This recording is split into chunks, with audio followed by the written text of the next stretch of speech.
Let me ask one to Bill, but I'd love to hear Tony's reflections on it. Bill, you mentioned that you recently went to New York and learned that the law of the state of New York isn't as generous or broad when it comes to the right to counsel as is Massachusetts. And Tony was reflecting on, as Fred put it, his passion for the decision, but passion only takes you so far. Let's look ahead 10 years right now. And with Tony and the entire panel, where in your mind is this right to counsel heading? Is it going to go to a better place?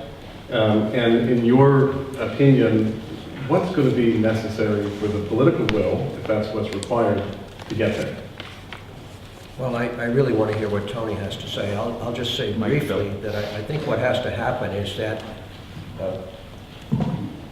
recently there has been an unusual kind of joint and similar criticism from both the political right about what's considered the over-involvement or the over-prosecution of so-called white-collar crimes and the harsh sentences attached to them, and the criticism from the left that as the Gideon reports have pointed out, that people are unrepresented, or the public defender has 500 cases, or, it's meet 'em, greet 'em, and plead 'em.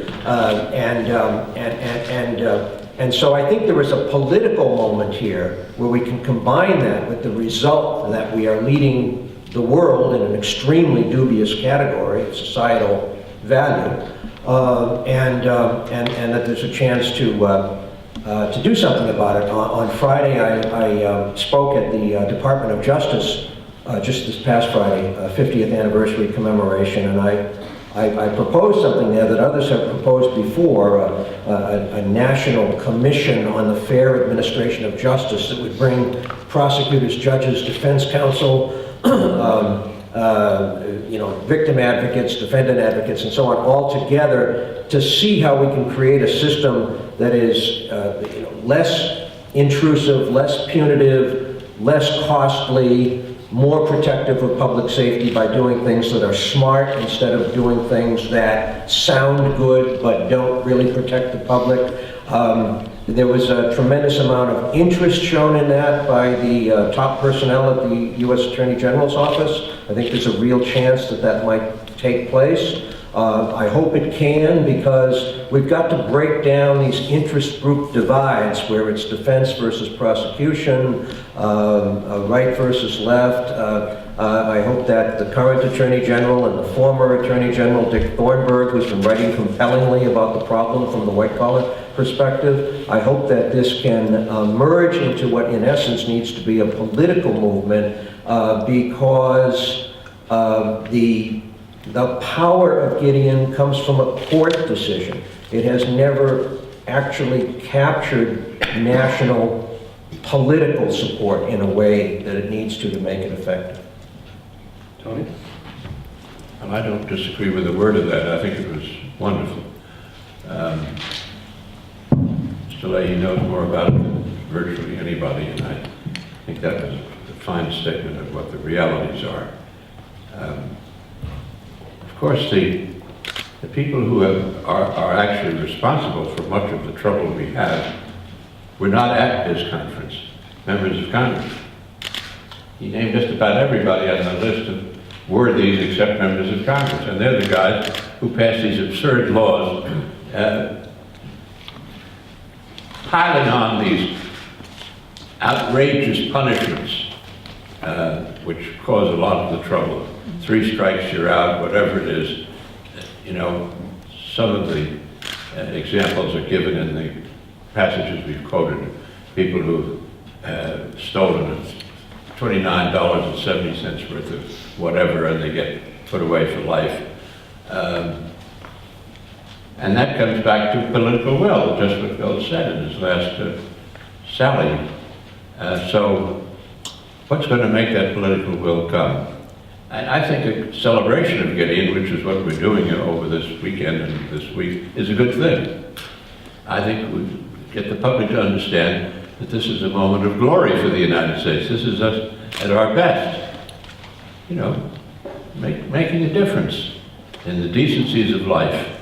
And we have to restore that a bit, as well as the war on crime and other things that are, for the moment at least, have been politically palatable. Justice Gosford, the Gideon 10 years from now. Well, I'm not as sanguine as others. I think it is, well, I totally agree it is political will, but I think that takes both a commitment to the idea that the best way to deal with crime is not locking everybody up. And it also takes money to supply the lawyers to provide the good defense. And I don't know that we have that political will. I mean, even in this state, last year, we passed a bill, legislation that makes a 3 strikes you're out in a much more punitive way than had been the case before. So it's just not clear to me that there's much to be hopeful for, but I say that, but then I listen to Tony and I think I got to change my view. So I'm going to adopt a more sanguine view of where we're going. But it's a very tough nut to crack because of the combination, which is a pretty lethal combination of people not wanting to spend more money in taxes and not wanting to think about ways that you let out terrible criminals from prison. While I'm waiting on the first provocative question, I am speaking of the political conversation. When you read a story of an indigent defendant who spent 17 months in jail for a petty theft, right? And you talk about the political conversation around how much it cost society to incarcerate that guy for 17 months. If it's not $100,000, it's probably something close to it. And it seems to me that that's got to be part of the political conversation as well.